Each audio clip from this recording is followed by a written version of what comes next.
तो सभी को मेरा गुड मॉर्निंग। जैसा कि हम जानते हैं कि आज हम बायो टॉपिक में जो पोषक पदार्थ वाला टॉपिक है उसको हम अध्ययन करेंगे और उससे संबंधित जितने ऑब्जेक्टिव्स हैं उसको सॉल्व करेंगे। तो चलिए आपके सामने पहला क्वेश्चन आता है, ये इसका आंसर आप सोचिए, बताइए निम्न में से कौन सा विटामिन रक्त स्कंदन हेतु आवश्यक है। लिखिए इसका आंसर। देखिए सभी ने लिख लिए। सबसे पहले मैं एक चीज आपको समझाता हूं, केवल हम इसके आंसर नहीं देखेंगे, इसके पूरे जो चारों ऑब्जेक्टिव है उसके बारे में देखेंगे। देखिए मैंने आपको बताया था कि विटामिन ए जो रहता है उसका रासायनिक नाम क्या रहता है, ये तो हमें समझना है।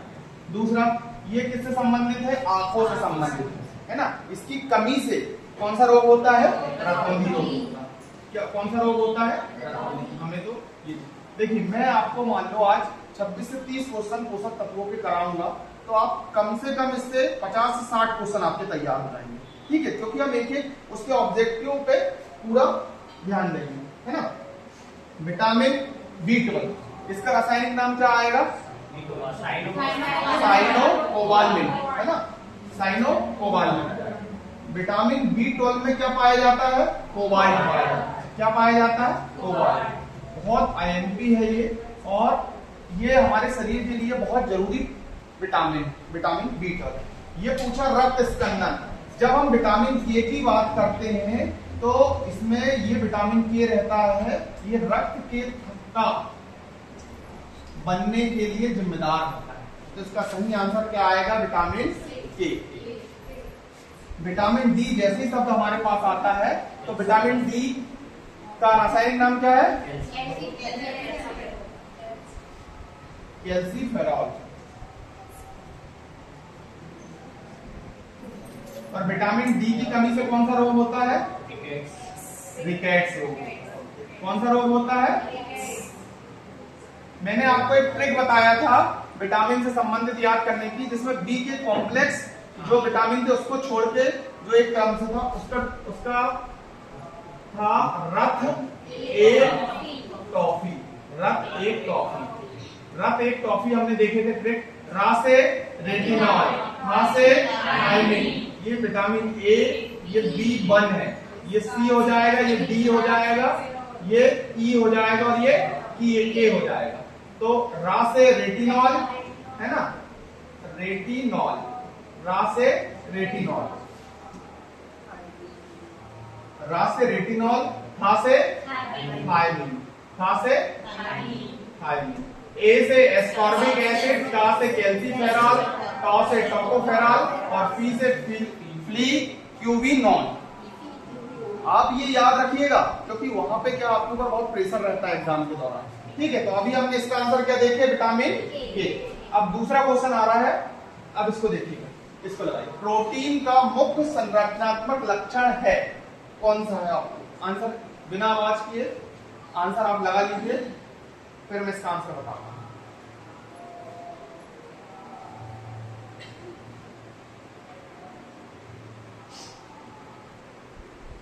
ऑनलाइन वाले जो भी हैं आंसर मत दीजिए, अपना पैटर्न ये है, आपको नंबर बताना है ना। आंसर मत दीजिए, चुपचाप से आप देखते रहिए, है ना।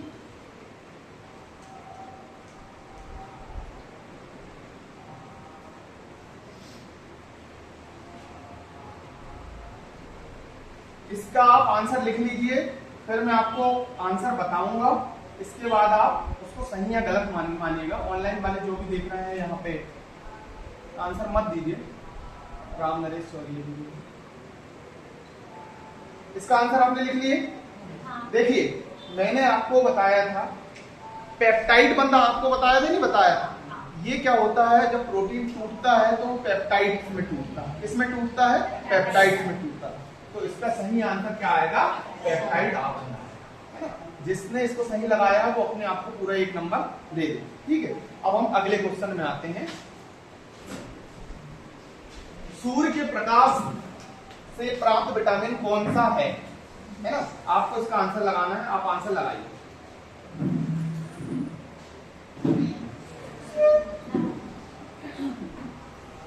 देखिए मैंने पूरे विटामिन के बारे में आपको बता चुका हूं इससे पहले वाली क्लास में। जो विटामिन ई होता है इसका संबंध जनन शक्ति से होता है। यदि विटामिन ई की कमी हो गई तो ये आपकी जनन शक्ति क्या हो जाएगी, कमजोर। और एक और चीज मैंने आपको समझाया था कि ये सौंदर्य वाला विटामिन है। कौन सा वाला विटामिन है, सौंदर्य वाला विटामिन है, सौंदर्य विटामिन है ना। आपने देखा होगा विटामिन ई की छोटी छोटी कैप्सूल्स भी आती हैं, खाते भी हैं लगाते भी हैं, तो इसको कौन सा विटामिन कहते हैं, सौंदर्य विटामिन। मैंने जो क्वेश्चन आपके लिए लाया हूँ ये आपके एमपी पुलिस हो गई, वर्ग 3 हो गई, अभी एमपी एसआई आ रही है, सबके लिए बहुत इंपॉर्टेंट क्वेश्चन है। ऐसे मैं आपके लिए बहुत सारे क्वेश्चन की मैराथन लाऊंगा, ठीक है।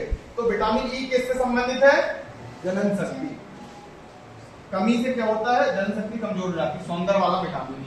विटामिन सी जब आता है ना, इसकी कमी से कौन सा रोग होता है, स्कर्वी रोग होता है ना। ये अधिकतर खट्टे पदार्थों में पाया जाता है। किसमें पाया जाता है ना, खट्टे पदार्थों में पाया जाता है। इसमें पूछा था सूर्य के प्रकाश से प्राप्त, तो इसका सही आंसर होगा vitamin A, vitamin D. Vitamin D, रक्त एक टॉफी बताया, रा से ए, था से बी, ए से सी और डी से ए का मतलब कैल्सीफेरॉल। इसका रासायनिक नाम क्या होगा, कैल्सीफेरॉल।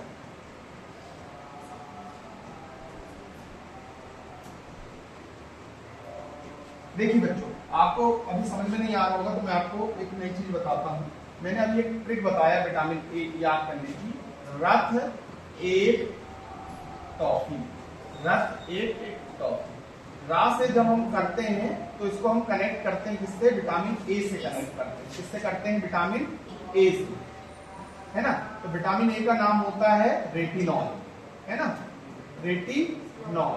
जब हम था को देखते हैं तो ये हो गया ए, ये हो गया बी, बी में B1 हो गया, फिर ये हो गया सी, ये हो गया डी, ये हो गया ई और ये हो गया एफ आपका। था से क्या हो जाएगा आपका, थायमीन हो जाएगा। क्या हो जाएगा, था से थायमीन। ए से हो जाएगा आपका एस्कॉर्बिक एसिड। क्या हो जाएगा आपका, एस्कॉर्बिक एसिड। क्या हो जाएगा आपका, एस्कॉर्बिक एसिड। ये विटामिन सी का नाम हो गया। किसका नाम हो गया, विटामिन सी का नाम। का से हो जाएगा आपका कैल्सीफेरॉल। क्या हो जाएगा आपका, कैल्सीफेरॉल। क्या हो जाएगा आपका, कैल्सीफेरॉल। टा से आपका हो जाएगा टोकोफेरॉल। क्या हो जाएगा आपका, टोकोफेरॉल। और फी से हो जाएगा फिलोक्यूविनॉल, फिलोक्यूविनॉल। तो ये आपकी ट्रिक है कि मान लो उस टाइम आप कंफ्यूज हो गए तो देखिए याद तो आप सब करके जाइएगा, है ना। लेकिन अब एट द टाइम आपको नहीं याद आ रहा है तो आप क्या करेंगे, है ना। तो आप ये ध्यान रखिएगा, रक्त एक टॉफी। अब विटामिन बी के जो कॉम्प्लेक्स हैं उसको आप याद कीजिएगा। जैसे विटामिन बी कॉम्प्लेक्स में B3 इंपॉर्टेंट है, B6 इंपॉर्टेंट है, B5 इंपॉर्टेंट है और सबसे इंपॉर्टेंट इसमें है तो B12, है ना। B12 बहुत इंपॉर्टेंट है। एक महिला में जब वो 40 साल के से ज्यादा उम्र की हो जाती है तो उसमें अधिकतर टाइम B12 की कमी हो जाने लगती है, ठीक। अब अगला क्वेश्चन देखिए, इसका आंसर दीजिए।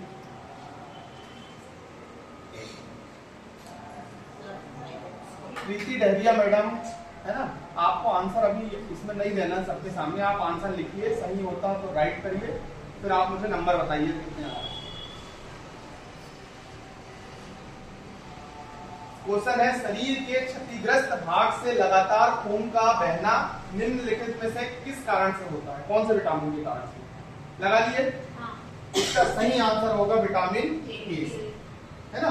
यदि देखिए मैं फिर से बताता हूं, विटामिन बी जो है वो शरीर के जो बाहर है, त्वचा के बाहर वाले भाग में रक्त का थक्का बनने के लिए उत्तरदायी।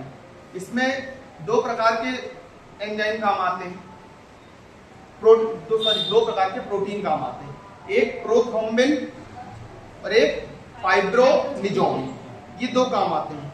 मैंने आपको अभिक्रिया बताया था, ये जब दोनों रहते हैं तो दोनों क्या करते हैं, रक्त का थक्का बना देते हैं। रक्त का थक्का बनाना मतलब जैसे ही आपका कटता होगा त्वचा का बाहरी भाग तो खून निकलता होगा, खून अपने आप बंद हो जाता है। अपने आप इसलिए बंद होता है निकलना थोड़ी देर बाद, क्योंकि वहां पे क्या बन जाता है, रक्त का थक्का। और ये बनाने के लिए उत्तरदायी कौन सा विटामिन होता है आपका, विटामिन ए। तो इसका सही आंसर क्या होगा, विटामिन के। इससे आंखों से संबंधित है विटामिन ई, जनन शक्ति और सौंदर्य वाला विटामिन है। विटामिन बी से बेरी हो। अब आते हैं विटामिन B12 निम्नलिखित में से भाग लेता है।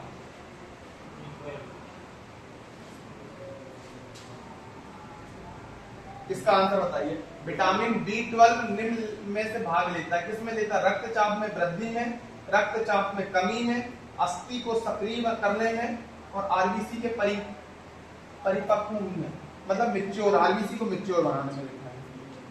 लगा लिया आंसर? तुरंत लगाइए आपकी मानी कि अभी एग्जाम चल रहा है ना आपका, तो इसका सही आंसर जो आएगा वो आएगा आपका आरबीसी के मैच्योरिटी में, है ना, है ना। चलिए अब अगला अपन देखते हैं। पीली तथा हरी सब्जियों में विटामिन ए का अग्रगामी पाया जाता है, वह कहलाता है। विटामिन ए का अग्रगामी पाया जाता है पीली तथा हरी सब्जियों में। तो इसका आंसर क्या आएगा?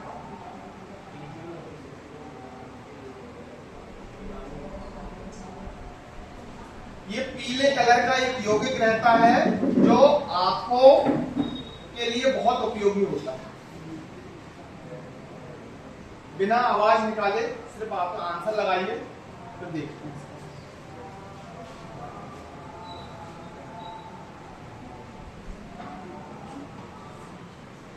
चलिए आपका समय होता है खत्म।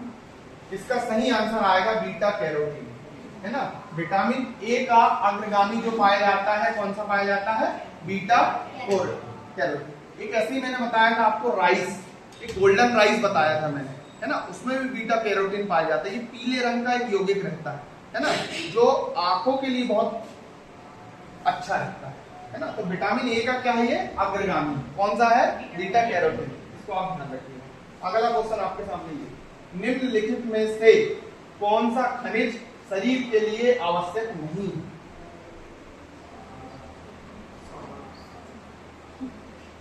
आंसर बोल रहे हैं आप।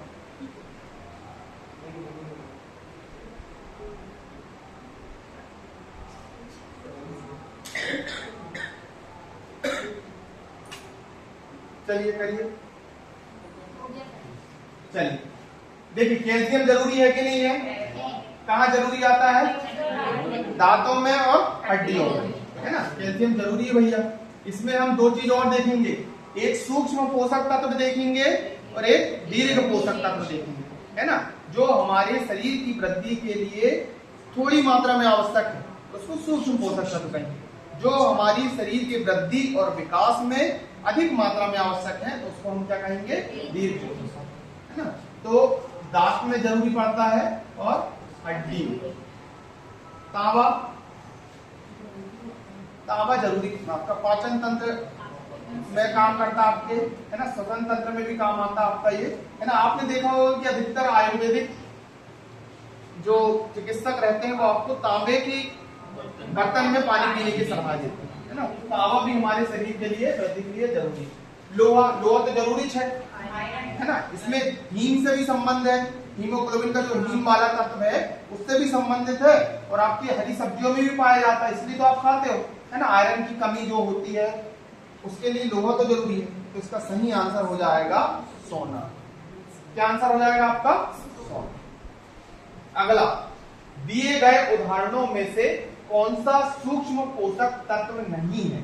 मतलब सूक्ष्म पोषक तत्व नहीं है मतलब दीर्घ पोषक तत्व जो आपके शरीर में बहुत ज्यादा आवश्यक है, बहुत ज्यादा मात्रा में चाहिए रहता है। तो आप इसका आंसर लगाइए ऑप्शन में और फिर आप मुझे बताइएगा बाद में कि आपका कंप्लीट रूप से कितने नंबर हो रहा है। मैंने बहुत अच्छे से आपके लिए क्वेश्चन लाया हूँ छाट के और किसी न किसी एग्जाम में आए होंगे, है ना। एग्जाम अभी करने के दौरान बात मत कीजिए चुपचाप से, है ना। एग्जाम वाला माहौल आपको दे रहा हूँ।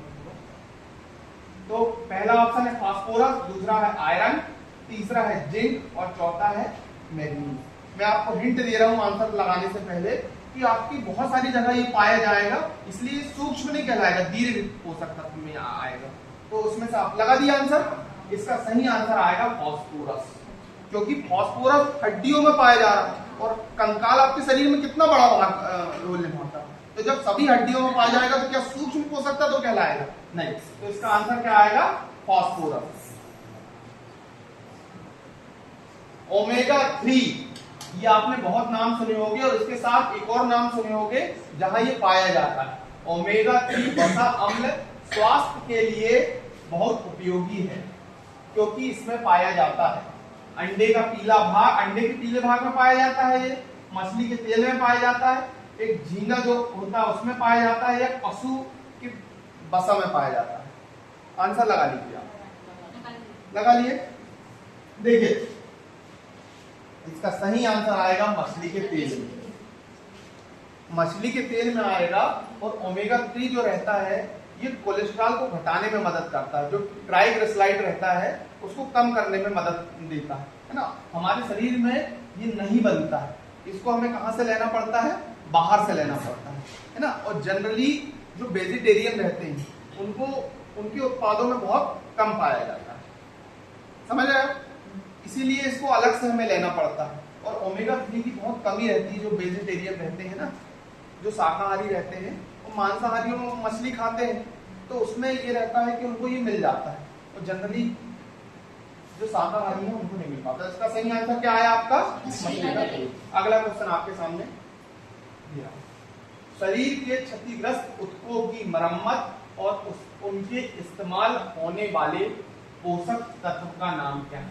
मतलब कौन सा पोषक तत्व शरीर के क्षतिग्रस्त ऊतकों की मरम्मत करता है और उनके इस्तेमाल में होने वाले उनका इस्तेमाल में होने वाले तत्व का नाम बताइए। मतलब कौन है? ऑप्शन लगाओ तुरंत।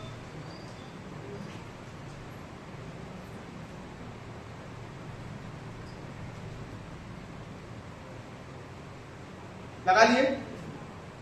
देखिए ग्लूकोज, ग्लूकोज का फॉर्मूला क्या होता है? C6H12O6। ठीक है, अब मैं क्वेश्चन पूछ रहा हूं, बताइए मैडम, आप ही बताइए। ग्लूकोज जो है वो मोनोसैकेराइड है, डाइसैकेराइड है या पॉलीसैकेराइड है? Answer polysaccharide.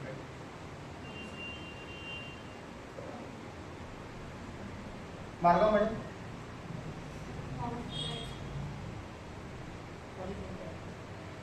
लास्ट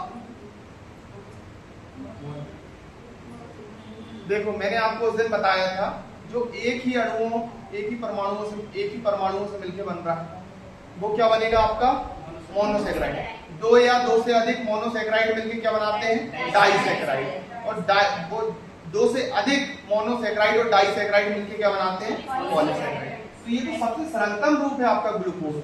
ये इंस्टेंट एनर्जी देता है। जैसे जब कोई व्यक्ति बीमार होता है, खाना नहीं खाता, तो अपन क्या करते? खाना खाए तो पॉलीसैकेराइड खाते हैं, स्टार्च खाते हैं, शर्करा।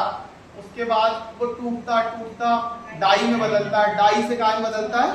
मोनो में बदलता है। तो अंतिम रूप से हम डायरेक्ट क्या लगा देते हैं उनको? ग्लूकोज की बोतल, की पूरी प्रक्रिया यहाँ से यहाँ तक की ना करना पड़े। तो ग्लूकोज सबसे सरलतम रूप है। देखो आप थोड़ा ध्यान रखो कैसा कर रहे हो आप। सुक्रोज क्या हो गया आपका? कौन सा सैकेराइड है? और फैटी एसिड एमिनो, इसका सही आंसर आएगा एमिनो एसिड। देखो क्या रहता है, यदि हमें डायरेक्ट पूछता तो आप इसका आंसर लगाते प्रोटीन। प्रोटीन जो रहता है वो शरीर की मरम्मत के लिए जिम्मेदार रहता है। क्या रहता है? शरीर की मरम्मत के लिए जिम्मेदार कौन रहता है? प्रोटीन। और जो प्रोटीन रहते हैं वो एमिनो अम्ल का जोड़ रहता है। मतलब विभिन्न एमिनो अम्ल मिलके क्या बनाते हैं? आपके प्रोटीन बनाते हैं। क्या बनाते हैं? प्रोटीन बनाते हैं। और प्रोटीन ही आपके जो क्षतिग्रस्त ऊतक रहते हैं उसकी मरम्मत और रीजनरेशन का क्या करता है? काम करता है। कौन करता है? प्रोटीन। जैसे आपने देखा होगा कि जो लोग जिम जाते हैं तो जिम जाने में क्या होता है? मसल्स टूटती हैं, तो उसकी मरम्मत करने के लिए आदमी क्या करता है? प्रोटीन पाउडर खाता है या प्रोटीन सप्लीमेंट्स लेता है, जैसे पनीर हो गया है ना, सोयाबीन हो गया, तो ये लेता है। तो इसका सही आंसर क्या आएगा आपका? एमिनो। अगले में आते हैं, हमारे शरीर में खलिस्तान अमीनो अम्ल है जो विभिन्न प्रकार के प्रोटीन बनाते हैं। कुल मिलाकर ये क्वेश्चन पूछ रहा है कि हमारे शरीर में कितने प्रकार के एमिनो एसिड हमें जरूरत पड़ती है। इसको मैंने आपको समझाया था एक बार। इसका आंसर लगाइए, लगा दिए। इसका सही आंसर आएगा 20। 10 हमारे शरीर में ऑलरेडी पाए जाते हैं और 10 को हमें कहां से लेना पड़ता है, बाहर से लेना पड़ता है। तो टोटल 20 एमिनो एसिड जो रहते हैं वो उसकी जरूरत हमारे शरीर को पड़ती है। एक आवश्यक होते हैं, है ना, और एक मतलब वो रहते हैं कि आपने ले लिए तो आप और अच्छे हो जाएंगे। देखो भगवान ने आपके शरीर को बिल्कुल बैलेंस बनाया है प्राकृतिक रूप से, कि जो जरूरत है वो तो आपके शरीर में ऑलरेडी दे दिया। तो इसका सही आंसर क्या आएगा, 20। यदि पूछता है कि आपके शरीर में ऑलरेडी कितने रहते हैं तो आप क्या लगाओगे, 10। यदि आपसे ये पूछ लिया कि बाहर से आप कितने लेते हैं तो कितने लेते हैं, 10 और कुल कितने हो गए, 10 और 10 20। तो इसका आंसर क्या जाएगा आपका 20। अगला क्वेश्चन जो आपके सामने आ रहा है, कौन सा पोषक पदार्थ जो विटामिन है जो विटामिन ए, ई और के को अवशोषित करने में सहायता करता है। ये बहुत कंसेप्चुअल क्वेश्चन है, देखता हूं मैं इसका आंसर कौन कौन सही लगाएगा।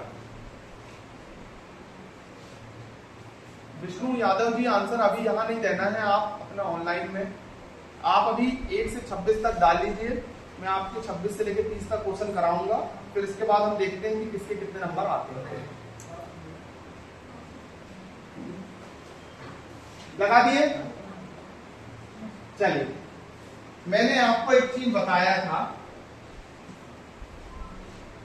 कि कुछ विटामिन जो रहते हैं वो जल में घुलनशील रहते हैं और कुछ विटामिन जो रहते हैं वो वसा में घुलनशील रहते हैं। जो विटामिन जल में घुलनशील रहेंगे वो विटामिन कौन कौन से होंगे, विटामिन बी और सी। और जो बाकी विटामिन रहेंगे वो किसमें रहेंगे, वसा में घुलनशील रहेंगे। मतलब ए, डी, ई और डी। ठीक है, यही तो पूछ रहा है, विटामिन ए, ई, के को अवशोषित करने में कौन सहायता करता है, तो वसा करेगा। तो इसका सही आंसर क्या आएगा आपका, वसा। आपने पढ़े सब चीज हो, लेकिन क्वेश्चन की फ्रेमिंग कई बार ऐसी रहती है कि हम उसका आंसर को मतलब क्वेश्चन को समझ नहीं पाते। आपने पढ़े, ये पढ़े कि नहीं पढ़े आपने, है ना। इसके बाद आपके पास आता अगला क्वेश्चन, भोजन पकाने के दौरान कौन सा विटामिन नष्ट हो जाता है।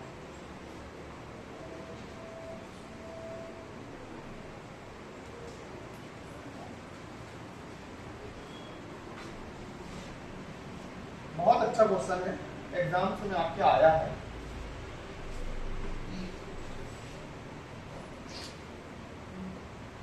लगा दिया आपने आंसर। चलिए देखिए, देखो प्रकृति ने भी कैसी चीज बनाया है कि इसका सही आंसर सबको मैं बता दे रहा हूं। इसका सही आंसर आएगा विटामिन सी। इसका सही आंसर क्या आएगा, विटामिन सी। देखिए क्या रहता है, तो विटामिन सी जब नष्ट हो जाता है पकाने के दौरान तो विटामिन सी कैसे मिलता है। देखिए आपने देखा होगा लिम्सी करके गोली आती है, वो विटामिन सी की लेती है। वो गोली आती है, भैया आप खाओ, और ये विटामिन नष्ट हो जाता है। और उसके बाद यदि सबसे ज्यादा आपके लिए कोई विटामिन जरूरी है तो विटामिन सी जरूरी है। ये आपके रोग प्रतिरोधक क्षमता बढ़ाता है। इसीलिए डॉक्टर की सलाह रहती है कि आप ज्यादा से ज्यादा फल खाओ, है ना। फल में कौन से, खट्टे वाले रहते हैं, संतरा हो गया जिसमें विटामिन सी रहता है। क्योंकि हर कोई भोजन पकाता, आप अधिकतर कैसा भोजन खाते हो, पका भोजन खाते हो, है ना। इसीलिए कई बार जो आयुर्वेदिक चिकित्सक रहते हैं वो आपको सलाह देते हैं कि आप अपने भोजन में 50% पका चीज खाओ और 50% कच्ची चीज खाओ। यदि आप पकी चीज खा रहे हो तो आप विटामिन सी को नहीं ले पा रहे हो। इसके लिए आपको बाहर से विटामिन सी लेना पड़ेगा, जैसे फल, सिट्रस फल खाना पड़ेगा, जो खट्टे वाली फल है वो खाना पड़ेगा, है ना। और एक और चीज है, आप दूध लेते हैं, दूध एक भोजन कहलाता है, लेकिन दूध में भी एक विटामिन नहीं पाया जाता, वो विटामिन सी नहीं पाया जाता। ये भी एग्जाम में पूछा, एक बार पोस्ट ऑफिस का एग्जाम मैंने दिया था, उसमें ये क्वेश्चन आया था कि दूध में कौन सा विटामिन नहीं पाया जाता, विटामिन सी नहीं पाया जाता। तो भोजन पकाने के दौरान कौन सा विटामिन नष्ट हो जाता है, सी। और यही आपकी रोग प्रतिरोधक क्षमता बढ़ाता है, इसलिए हर व्यक्ति को विटामिन सी लेना चाहिए। अब अगला क्वेश्चन, हरी पत्तियों वाली सब्जियों में कौन सा विटामिन पाया जाता है।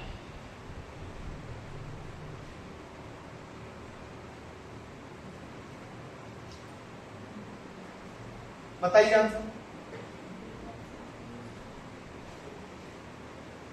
आपके पास 20 सेकंड का समय है, ये तो फिर मैं आंसर करूँ। लगा दिए सबने आंसर? चलिए देखिए, हरी, अब एक चीज से अपन लिंक निकालते हैं। हरी पत्तियां हैं, है ना, इसमें कौन सा तत्व पाया जाता है? आयरन, लोह तत्व पाया जाता है। अब एक चीज बताओ, इनमें से कौन से विटामिन में लोह तत्व पाया जाता है? के किससे संबंधित है? रक्त। रक्त से संबंधित क्या है? हीमोग्लोबिन। और हीमोग्लोबिन में हीम तत्व जो पाया जाता है उसमें क्या पाया जाता है? आयरन, है ना, उसके हीम उसी से संबंधित है। तो जो आपकी हरी पत्तियां वाली सब्जियां हैं उसमें आपका कौन सा विटामिन पाया जाता है? विटामिन के। कौन सा पाया जाता है? विटामिन के।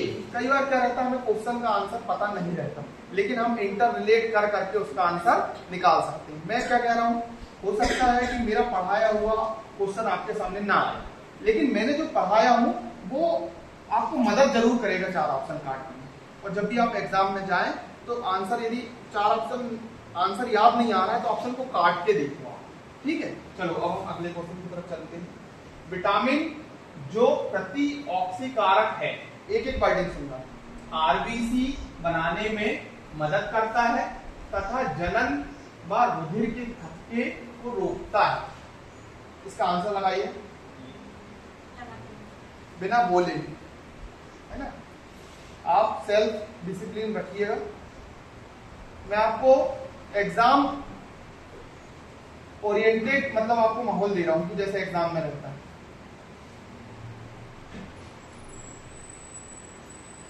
ठीक है, आपका समय होता खत्म। अब इसका आंसर आएगा विटामिन ई। देखो आप कैसे, जैसे ही जनन शक्ति आ जाती है तो जनन शक्ति का सीधा संबंध किससे आता है? विटामिन ई से। विटामिन ई से एक और चीज संबंधित है, कौन सा विटामिन है? ये आपका सौंदर्य विटामिन है ना। आप किसी एक चीज को पकड़ लीजिए, उससे आप क्या लगा देंगे, उसका आंसर निकाल देंगे, है ना। तो एक एक चीज को आप देखिए, इसका सही आंसर क्या आएगा? Vitamin E. अगला क्वेश्चन आपके सामने, एंजाइम मुख्य रूप से खलिस्तान से बने होते हैं।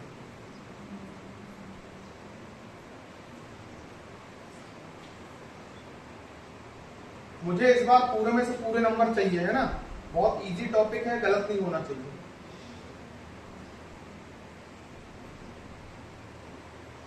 चलिए, आपका